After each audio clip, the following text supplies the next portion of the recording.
Assalamualaikum warahmatullahi wabarakatuh. Selamat pagi, semangat pagi. Pagi. Perkenalkan, nama saya Musnia. Hari ini saya bakal membahas tentang manajemen stres untuk meningkatkan produktivitas pendidik. Nah, sebelum kita bahas lebih jauh nih tentang stres dan manajemen stres itu, saya punya quick question buat teman-teman. Nah, untuk jawaban quick question ini, teman-teman jawab di Instagram Stories ya. Jangan lupa tag educourse.id. Mungkin bisa di screenshot quick question ini dan diposting di Instagram Story bersamaan dengan jawabannya teman-teman. Dan jangan lupa lagi tag educourse.id. Oke. Selanjutnya nih kita bakal bahas tentang stres dulu. Nah, kita semua pasti sudah sering banget ngalamin yang namanya stres. Kita pasti pernah mengalami yang namanya stres. 9 dari 10 orang, 9 dari 10 individu pernah mengalami yang namanya stres. Namun, pribadi kita sendiri atau diri kita sendiri itu belum bisa mendefinisikan stres itu. Kira-kira stres itu sebenarnya apa sih? Kita cuma taunya, oke, saya lagi stres. Kita cuma taunya, saya stres banget. Tapi kita belum bisa atau kita belum tahu definisi dari stres ini sebenarnya itu apa? Nah, definisi dari stres ini merupakan reaksi fisiologis dan psikologis yang terjadi jika individu itu mempersepsi suatu ketidakseimbangan antara tingkat tuntutan yang dibebankan kepadanya dan kemampuannya untuk memenuhi tuntutan itu. Maksudnya gimana sih, Miss? Nah, maksudnya gini, Miss kasih contoh. Misalkan teman-teman itu basicnya di marketing, tapi diberikan tugas atau tuntutan yang berbau yang berhubungan dengan program atau expertnya anak-anak IT. Nah, itu secara logika atau secara rasionalnya bertolak belakang kan, anak marketing disuruh untuk programming. Nah, ketidakmampuan anak marketing untuk melakukan programming itu yang akan menciptakan sebuah reaksi fisiologis dan psikologis. Nah, reaksi itu yang disebut dengan stres. Terus Miss, kira-kira hal apa aja sih yang bisa memicu stres itu sendiri? Nah, teman-teman, banyak hal yang bisa memicu stres.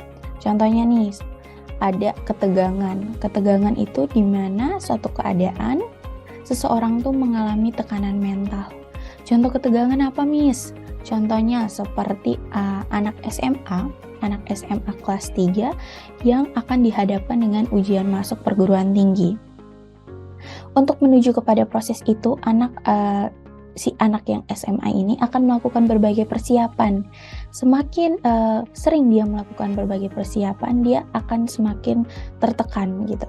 Tertekan dalam artian, dalam mindsetnya dia akan berpikir bahwa bisa nggak ya saya ujian, bisa nggak ya saya menyelesaikan tesnya nanti dengan baik, bisa nggak ya saya masuk universitas ini. Nah, dari pemikiran-pemikiran itu akan timbul yang namanya tekanan mental. Tekanan mental ini termasuk dalam ketegangan. Nah, itulah yang bisa memicu stres. Kemudian ada apa lagi, Miss? Ada frustasi. Frustasi ini kita katakan sebagai sebuah kekecewaan.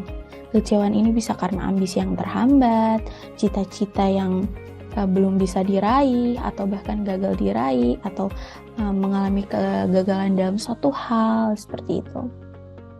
Selanjutnya ada konflik. Nah, konflik ini pasti kita sering banget ngalamin konflik.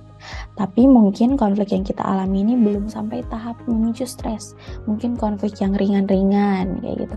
Nah, terus konflik yang bisa memicu stres itu seperti apa, Miss? Konflik yang di dalamnya ada ketegangan dan kecemasan. Jadi ketegangan dan kecemasan itu berkolaborasi dalam sebuah peristiwa. Nah, itu yang masuk dalam kategori konflik pemicu stres. Terus ada lagi jenis konflik selanjutnya atau konflik yang lain, misalkan adu argumen antara dua individu atau lebih. Nah, misalnya contoh untuk 2 individu itu bisa antara anak dan orang tua. Nah, tadi di ketegangan kita bahas tentang ingin masuk universitas kan. Nah, kalau di konflik misalnya anak berbeda pendapat dengan orang tua mengenai jurusan yang akan dipilih. Nah, itu akan menimbulkan adu argumen dan salah satu pihaknya pasti akan mengalami tekanan atau tegangan gitu, ketegangan. Kenapa? Karena contohnya kalau misalkan anaknya yang mengalami ketegangan, dia mengalami tekanan mental, ketika dia punya pilihan yang berbeda dengan orang tua, tetapi dalam pikirannya dia bakal berpikir bahwa kalau saya nggak ikut nih kemauan orang tua saya, nanti saya dikatakan anak durhaka. Tapi saya pengen banget kuliah di sini, jurusan ini. Nah, hal itu dari konflik yang tadi yang bisa memicu stresnya si anak. Kemudian ada krisis, teman-teman. Krisis. Pasti teman-teman kalau krisis udah bisa definisikan langsung ya krisis itu. Krisis seperti apa yang bisa memicu stres. Bisa ambil contoh yang paling ringan, krisis keuangan, krisis ekonomi. Tapi kita perlu tahu dulu krisis itu apa sih? Krisis itu kejadian mendadak. Kejadian yang tiba-tiba aja nih terjadi, nggak ada hujan, nggak ada angin, tiba-tiba aja muncul. Sementara upaya untuk mengatasinya itu di luar kemampuan si orang yang mengalami kejadian itu. Contohnya, anak kos yang kehilangan dompet dan di dompetnya tuh isinya itu ada uang akhir bulan, terus ATM, SIM, KTP dan lain-lain sebagainya. Bisa jadi si anak ini atau kemungkinan besarnya si anak ini tidak punya kuasa untuk mendapatkan kembali dompetnya. Nah, ketidakmampuan dia untuk mengatasi kejadian mendadak tadi itu yang disebut dengan krisis, dan anak orang, individu atau mahasiswa tadi akan mengalami stres karena kehilangan dompet itu, sementara dia gak mampu untuk mendapatkan kembali dompetnya yang hilang, seperti itu. Nah, terus apakah stres itu selalu dianggap buruk? Ini sering banget ya, stigma bahwa stres itu buruk sering banget. Termasuk saya sendiri. Saya sendiri selalu berpikir bahwa stres itu akan berdampak buruk. Stres itu sesuatu yang buruk, sesuatu yang terjadi karena hal buruk, suatu hal yang kalau terjadi itu dia pokoknya dia hal negatif deh. Stres itu red flag banget. Ternyata stres itu juga ada sisi positifnya, teman-teman. Apa tuh sisi positifnya? Dia sebagai vital warning system, dan juga itu merupakan bukti terjadinya bahwa respon alamiah tubuh kita itu lagi bagus. Tanda vitalnya kita, sistem vitalnya kita itu bagus gitu. Kenapa? Karena manfaat stres ini. Karena bisa meningkatkan fungsi kognitif, terus meningkatkan sistem imun, dan bahkan sampai membangun resiliensi diri, teman-teman. Meningkatkan fungsi kognitif itu maksudnya apa, Miss? Karena saat seorang merasakan stres itu, otak itu mulai membanjiri tubuh dengan reaksi-reaksi kimia dan menciptakan berbagai reaksi seperti peningkatan tekanan darah dan jantung. Kognitifnya apa? Otak ini. Jadi otak mulai bekerja gitu. Fungsi dari otaknya ini bisa meningkat. Kemudian meningkatkan sistem imun. Stres itu merangsang produksi reaksi kimia yang tadi yang disebut interleukin dan memberi sistem kekebalan untuk melindungi diri dari penyakit. Jadi stres ini fungsinya hampir sama ya dengan vaksin COVID. Kemudian ada membangun resiliensi diri. Rasa stres yang dihadapi itu terkadang membuat seseorang yang mengalaminya itu semakin kuat, tangguh, dan bahkan memotivasi diri mereka untuk menjadi lebih baik di kemudian hari. Miss, kapan sih stres itu perlu diwaspadai? Teman-teman, walaupun stres itu punya manfaat, tetapi dia tetap perlu diwaspadai. Nah, kapan kita perlu waspada? Ketika ketidakmampuan untuk berkonsentrasi dalam menyelesaikan tugas itu meningkat gitu. Jadi kita yang awalnya bisa fokus itu tiba-tiba nggak bisa fokus, sering banget nggak bisa fokus, sering banget keteteran dalam menyelesaikan tugas, bahkan sampai sakit fisik nih. Contohnya sering sakit flu, pegal-pegal, sakit kepala, iritabilitas, kesulitan tidur atau insomnia ya, atau bahkan sampai perubahan nafsu makan. Yang dulunya makannya sehari bisa 5 kali, jadinya sehari 1 kali, itu pun kalau ingat, kalau lagi pengen. Kalau nggak pengen atau kalau lagi stres jadi nggak pengen makan, ya sehari nggak makan, 2 hari nggak makan. Nah, itu perlu banget diwaspadai, teman-teman. Ketika teman-teman sudah mengalami hal-hal seperti itu, perlu banget kita waspadai. Oke, kita bahas stres pada guru. Stres ini dialami oleh semua orang, nggak hanya pada guru. Stres pada guru ini sama umumnya, stres pada guru ini sama halnya pada orang lain, pada individu lain. Yang membedakan adalah pemicunya. Pemicu stres pada guru ini atau penyebab stres pada guru ini. Nah, penelitian di seluruh dunia itu menunjukkan bahwa stres guru ini menjadi endemik guys. Setiap tahun 160 guru antara usia 44 sampai 45 tahun pensiun karena kesehatan yang buruk. Nah, kesehatan seperti apa? Karena ini mereka tuh tidak stres pada guru itu tidak diwaspadai ketika sudah mengalami hal-hal ini.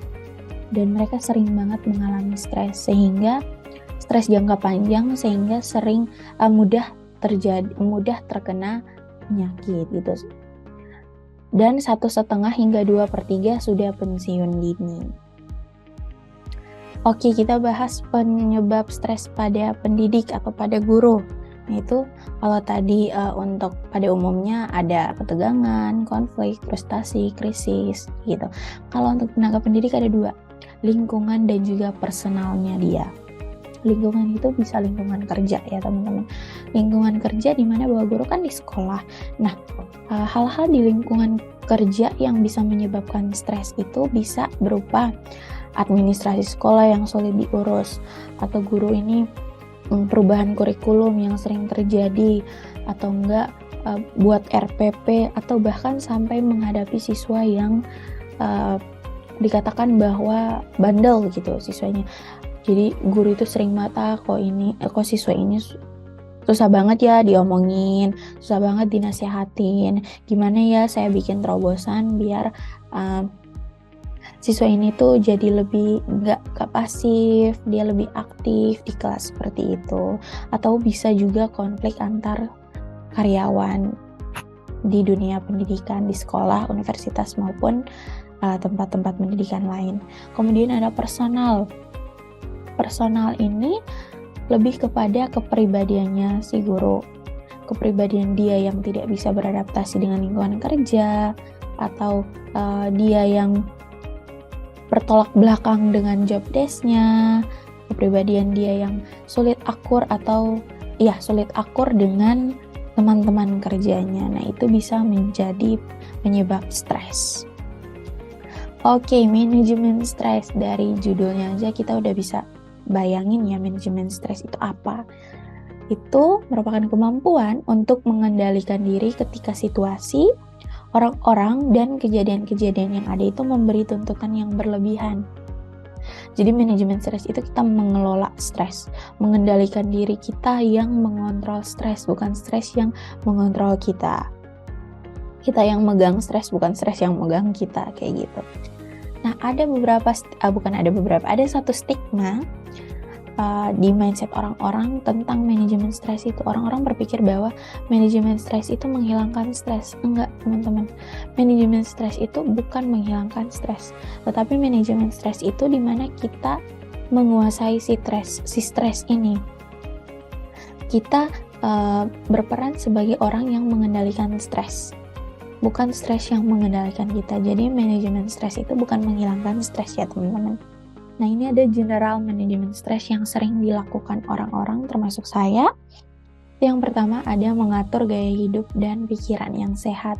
Karena ada pemicu stres itu dikarenakan oleh gaya hidup dan pikiran yang kurang sehat. Jadi kesehariannya tuh negative thinking, mulu. Nah, itu diatur, diubah polanya biar menjadi gaya hidup dan mindset yang sehat. Kemudian ada strategi modifikasi perilaku. Modifikasi perilaku itu maksudnya apa sih, Miss? Perubahan perilaku. Nah, itu perilaku apa aja yang harus diubah, harus dimodifikasi. Perilaku yang bisa menjadi pemicu stres. Contoh teman-teman tuh stres karena tugas yang menumpuk. Bisa jadi dari tugas teman-teman yang menumpuk itu teman-teman punya perilaku prokrastinasi atau sering menunda-nunda pekerjaan. Nah, prokrastinasi itulah yang harus dimodifikasi. Modifikasinya gimana? Itu tergantung dari pribadi masing-masing.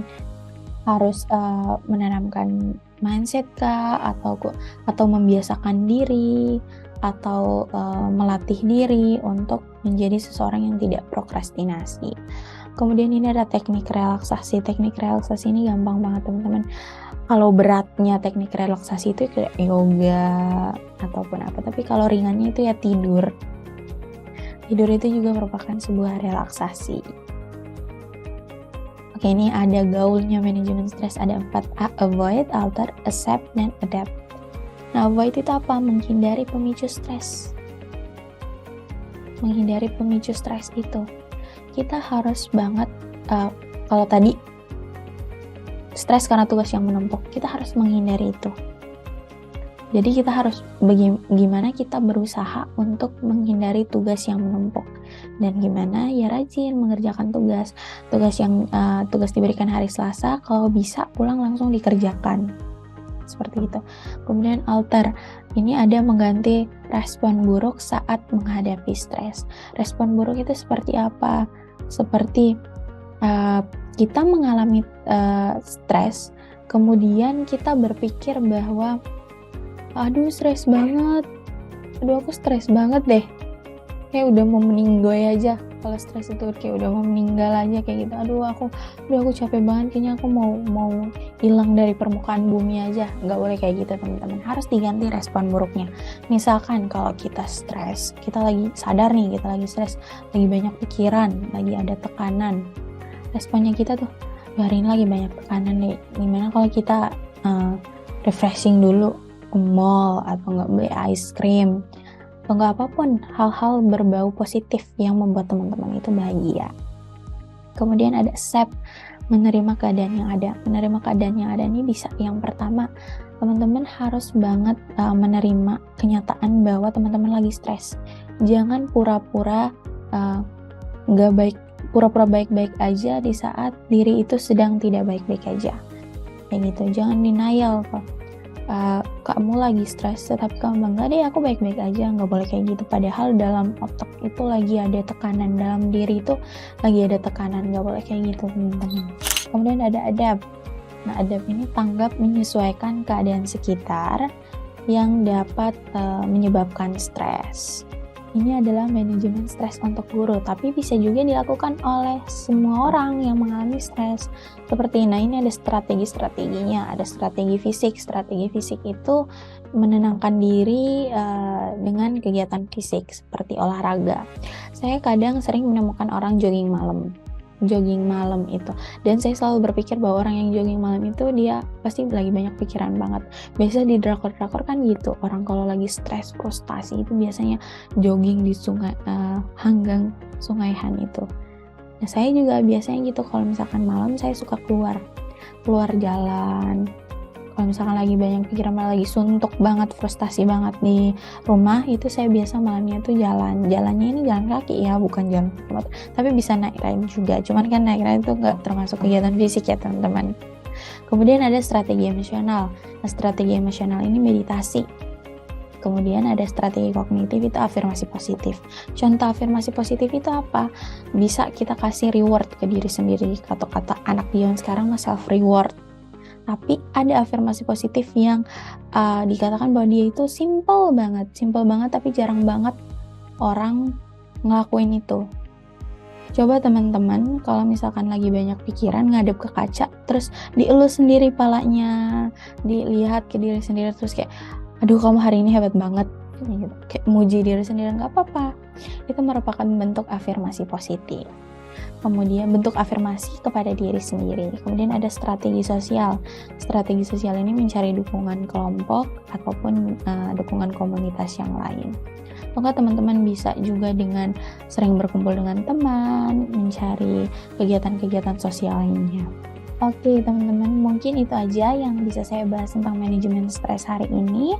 Semoga bermanfaat untuk teman-teman. Jangan lupa quick questionnya dijawab di Instagram story dan di tag edukers.id.